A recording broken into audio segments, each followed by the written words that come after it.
am I saying Ana Barriga, Olivia? Ana Barriga. And none of them. She's Ana Barriga Oliva. Ana Barriga Oliva. You know who is the meaning for barriga? No, go on. Belly. Baby. Look at this. Ana baby. Belly. Oh, Belly. Belly. Ana Belly. It's a real name? It's a real name. Yeah. From my dad. Ana Olivia? Oliva is like a olive. Olive Belly? Yeah. Ana Olive Belly? Olive belly. Is that what they call you? What was your nickname in high school? It's a small belly.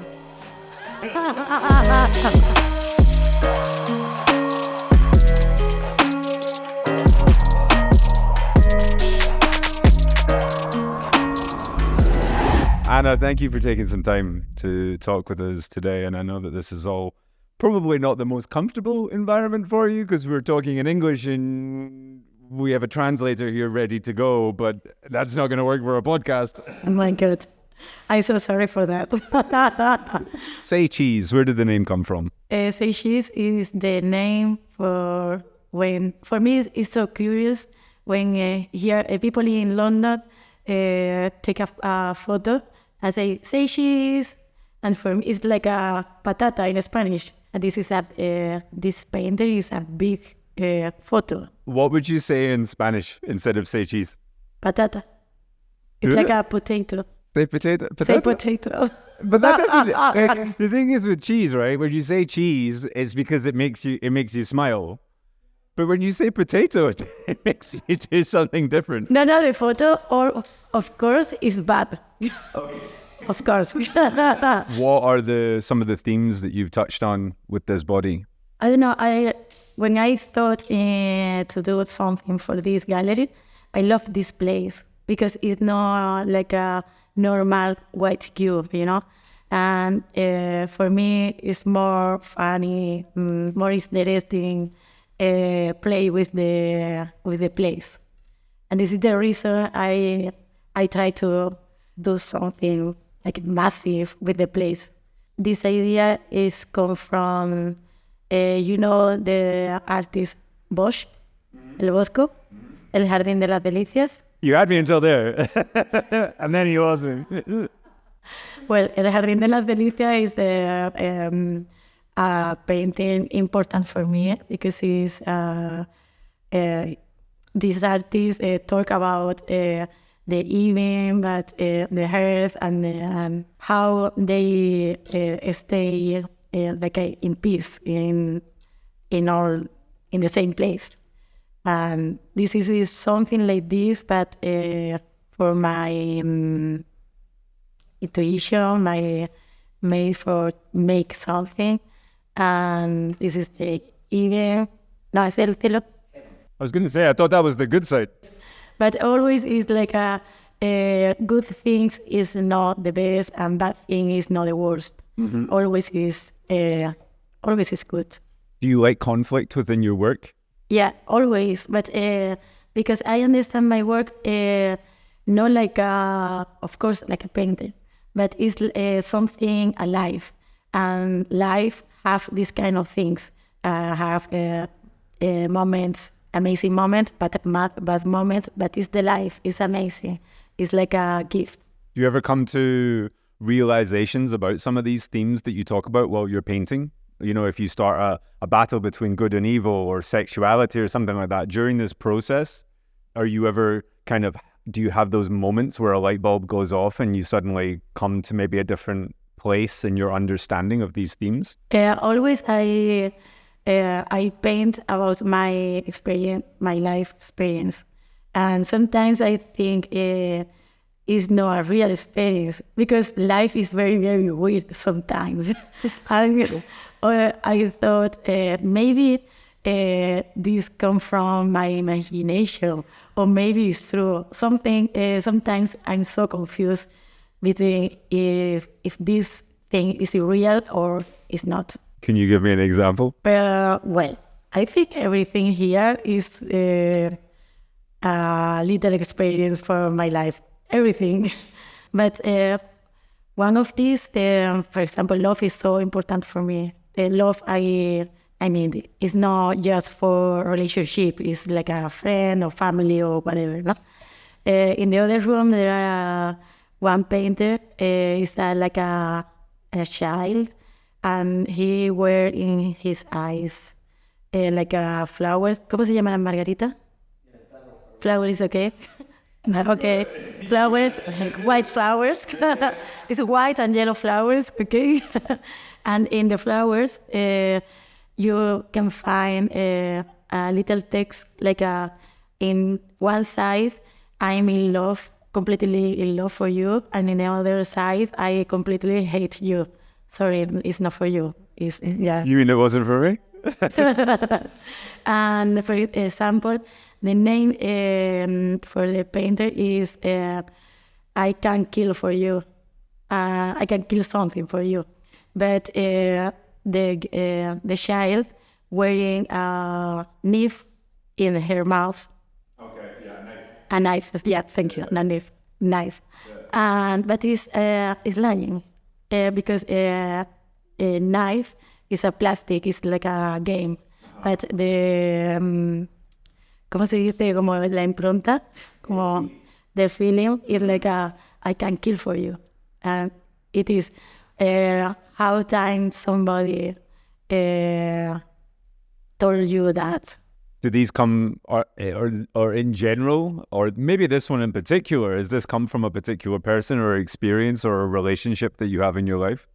And do you want to talk about it? I think I'm the... Yourself? Yeah, I'm the boy. How many of the paintings that you make are battles with yourself and that kind of idea versus external relationships? I think well, a lot of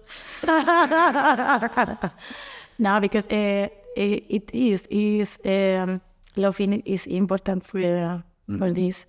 For example, this one too is like the name is for this painter is Blind of Love, and she was in love and he lost one of her eyes, and right now she is looking for one eye fixed for his eye. A replacement? Yeah, replacement.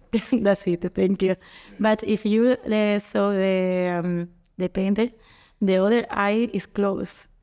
She doesn't look to the reality things. All she needs to do is open her eye, and she'll be able to find it. With regards to these images that we're looking at, where do they start? Where's the first place in this journey to get? This is the final stage that we're looking at. Which is the first stage? Okay, I take a lot of drugs. Pardon? I take a lot of drugs. Yeah, no, I thought that's what you said. Yeah, so I can talk about that.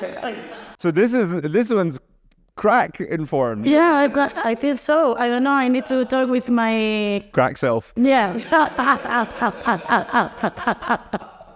Sorry. Do not apologize. That is 100% staying in. No, I'm joking. I don't take drugs, but looks like. Yeah. I think you're too productive to take too many drugs. To be honest, I don't want to try. I'm okay like this because my mind is not working so good sometimes. What kind of mental state do you like to be in when you're making work? Do you like to be clear or for things to be a little chaotic? No, I really like that, but for me it's like a workaholic. I need to be clear and do exercise, eat apples, like a healthy life. Are you now? If I ask you off camera when the mics are away, are you going to give me the same answer? Or are you going to give me a different answer altogether? If I'm a fly on the wall in your studio, is that gonna check out that story? Because I don't know. Okay. You can check whatever you want. So the original first question I wanted to ask you was, what's the first stage in the process for you? Is it a moment that happens, or is it an object? Which kind of chicken or egg? Always, I'm going to the flea market to find a little object like ceramic toys or something like this, and I buy a lot of things, a lot of stuff. I bring that for my studio, and I just start to play with them. and I cut and I ensemble, and it's like a bodegón. And in this process is when I start the idea for that. No? And this one is like a big family, like a big, I don't know, maybe a statement, I don't know. The whole gang are together. Yeah, it's like a gang. What is it that sort of separates an object that you want to one that you don't? It's something, I'm not looking for something specific. I'm just looking for the surprise. It's something like a stimulus, stimulates myself, and I choose you. It's like a shot. You're coming and you're not. Ceramics and porcelain, what's the attraction with this particular material for you? Why porcelain? I don't know. Maybe when you have an object, you can know the weights and know the supervise, and you can smell the object. It's like a it's try to have the control about this piece. Because it's something it's impossible it's so fixed and rigid. It's impossible to physically manipulate that object into a different thing. But then you take this immovable, rigid structure and then you completely change its position and the way that it is, no? Yeah, that's true. It is, but this is the reason, one of the reasons I use ceramic or toys. Is something, is object, I can't play with them. Because, for example, crystal, I can't cut, so I'm like, it's so difficult, but sometimes I try. The next step for that is start to read, start to looking for shit video in Instagram or in TikTok or YouTube, I don't know. And it's like a mix. I mix the objects with some things happening in my life or simple in my mind. And a lot of rubbish I looking for in internet, in Google. And this is like a potion with a like a little melting pot. Yeah, that's it. And the next step for that is I take a picture and I work. I take a picture because I try to have like a control composition, colors, something more informed. Sí. Why not? Okay. Maravilloso, gracias. Might not be right, but it sounds okay. Sorry. I see the phrase or the terminology pop art attached to your name a lot. Do you agree with this kind of labeling? And if not, how would you describe your aesthetic? Yeah, pretty and beach, I think is perfect. Pretty rich. A pretty bitch. A pretty beach. I think it's perfect. Okay. Yeah. Thank you for supporting me. I know that you travel and you've been exhibiting in so many places, and not just exhibiting with galleries, but also the street stuff, which I want to get onto as well. And the work and the objects that you're collecting definitely feel like there's a global influence kind of coming from them. I was wondering if there's one city or place that's had a bigger impact on you and your work than others, and if so, why? I think this is true because maybe, for example, Mexico is like it's a wild. I love Mexico. It's something spiritual. It's like the colors in the city. When you can walk in the street, everything is influenced for you. It's not the same when you are in other place. I don't know, but something, you know what? It is so curious. Sometimes I bought the same object in different countries just for have this object. Do you know that the history of the object and why this might appear in both countries? Amigo. This is curious too. Because always when I bought some object, I asked him to the Taylor. yeah, I asked him, who is this object? Why this price? And it's so interesting because I think they want to solve, of course. And the history they make it is amazing. It's better than me, than my history. And sometimes I mixed this history with the object. Because these are all discarded objects. These are things that people no longer want in their life, right? And that's got to have some significance for you as well. This idea of kind of the things that people throw away. To be honest, I don't know the history. Not the real history, you like the fake history. I love the fake history. For me, it's perfect. It's not the real thing. Because the real thing is okay, you can have it, it's interesting, but the fake history is amazing. Human being is amazing. I love that.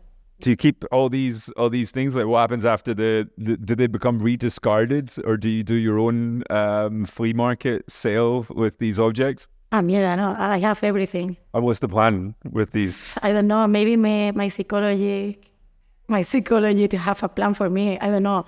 This is for me. It's not for share, not for soul. It's something I need to have.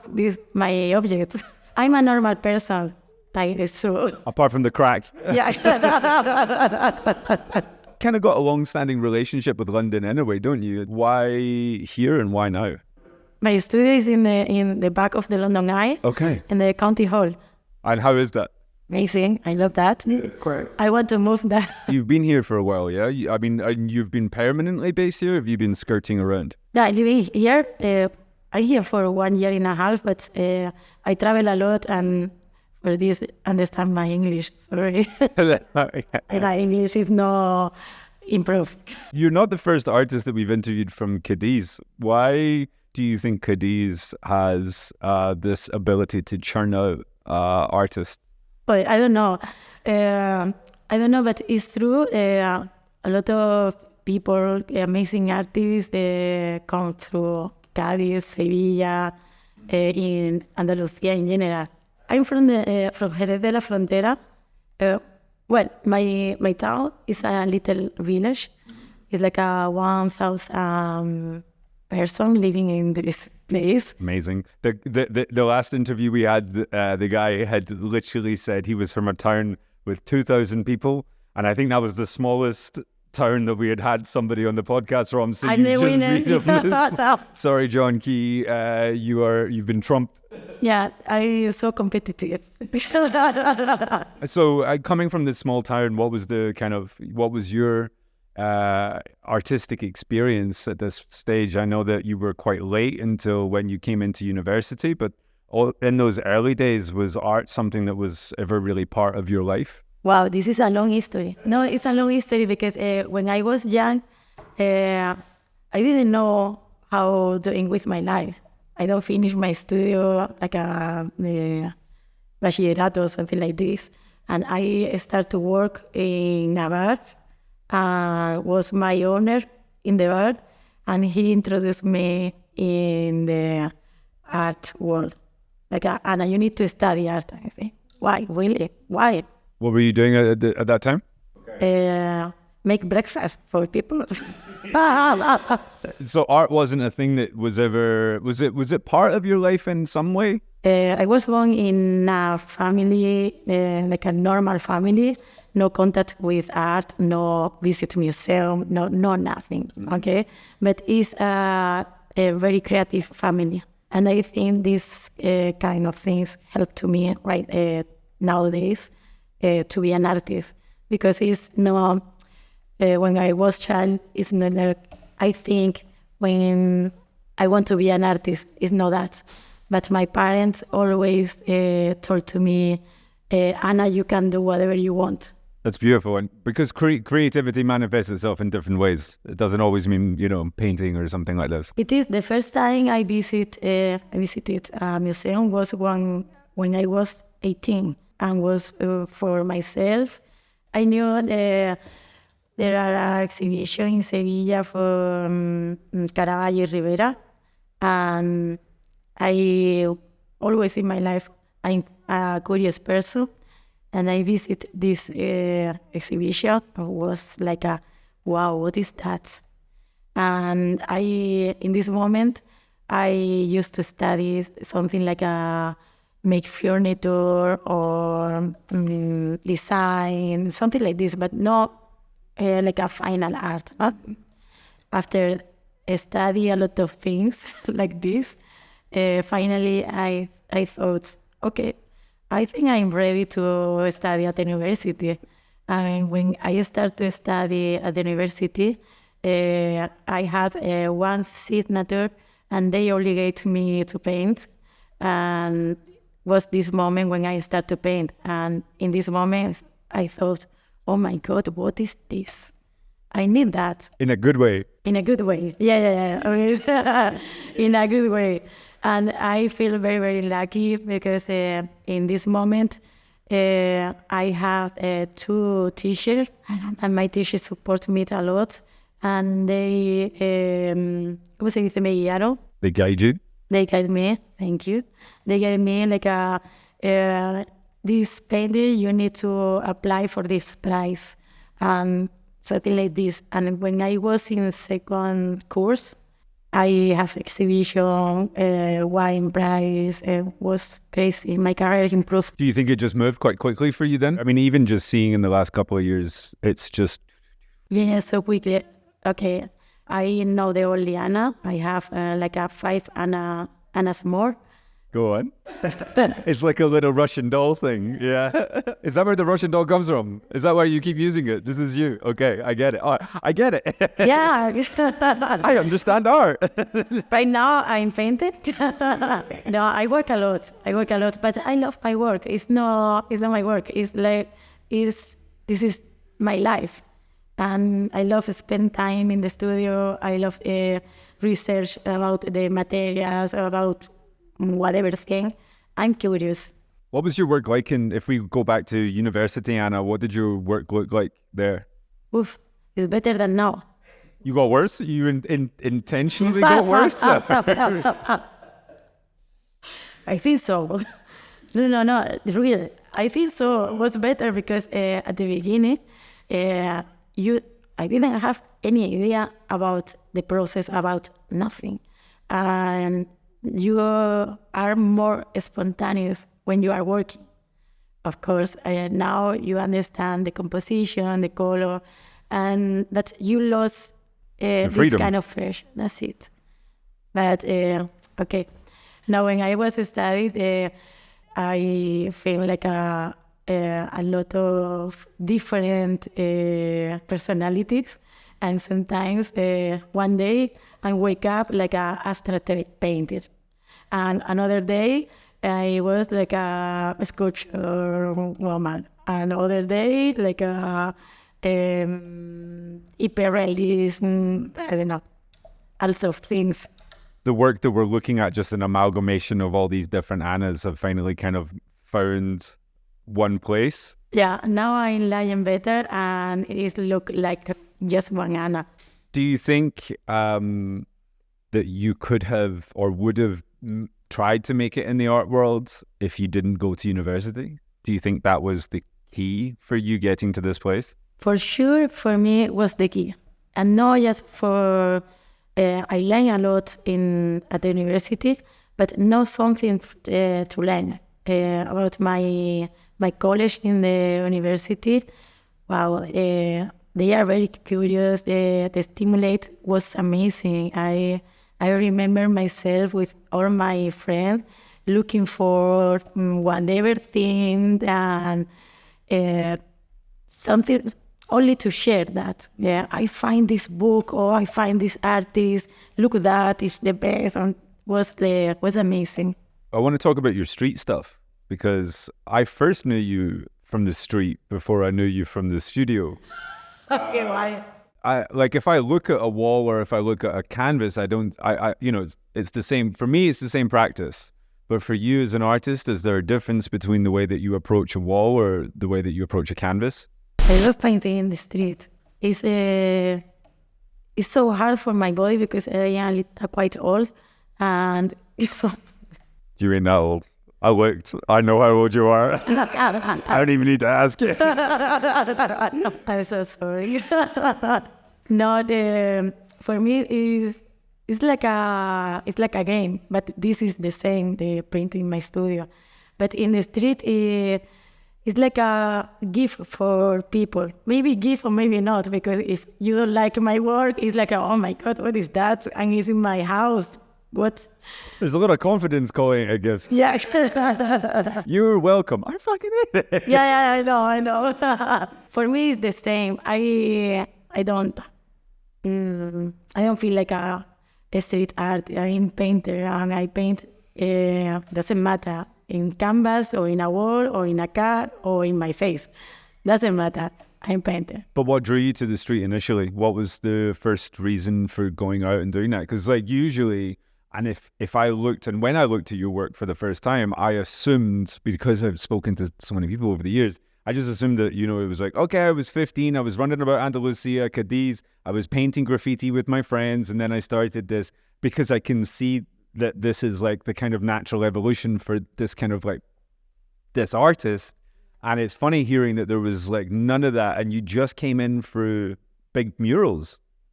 So what was the pull? Did somebody just ask you and say, hey, do you want to come and do a mural? Or were you actively seeking it and saying, hey, I want to challenge myself and do something? No, it was the first one. Somebody invited me. The first time I painted a big, no, it wasn't a big wall, it was a track. That's a good way to start. That's kind of cool. I know. You know the project, track art projects in Madrid? No, this project was my first time was in 2018, 2019. They want to introduce, like a change, the artist painting in the studio, going to paint in the street. Oh, like a cultural exchange kind of thing. Yeah, that's it. And they invited me paint a track, and I say, okay, I can paint a track, but it was so funny and so hard because I paint the track with oil and enamel. Jeez. Why? I didn't have any idea about how is the best thing. I love that. Yeah, me too. Yeah, that's amazing. Was this just because you were painting with oils in the studio and you're like, that's the same thing? Yeah. I paint a big canvas, but it's no canvas, it's a track. You still doing that with your walls, or did you learn your lesson? No, I changed that. I learned a little bit, but I learned. Only one time I make that mistake, only one time. No more. Because I only ever see you kind of come out and do like maybe 1 or 2 a year or something like this, the murals. What is it that's driving you for, choosing a project like that? No, I love that because for me, the painting, the material and the material is like a big person or big mural. And when you are painting a mural, it's like this is the level for the painter. I like this. I feel so small, and the painter is so big. And this is the real painting. How does scale impact your feeling about a work? With something big like this, like why did you decide that you wanted to take a giant installation inside a relatively small room? Like, what's the purpose? When you have something like this, a big painter is like a big for the visitors, and I think it's easier to understand and to live the painting. Is for this.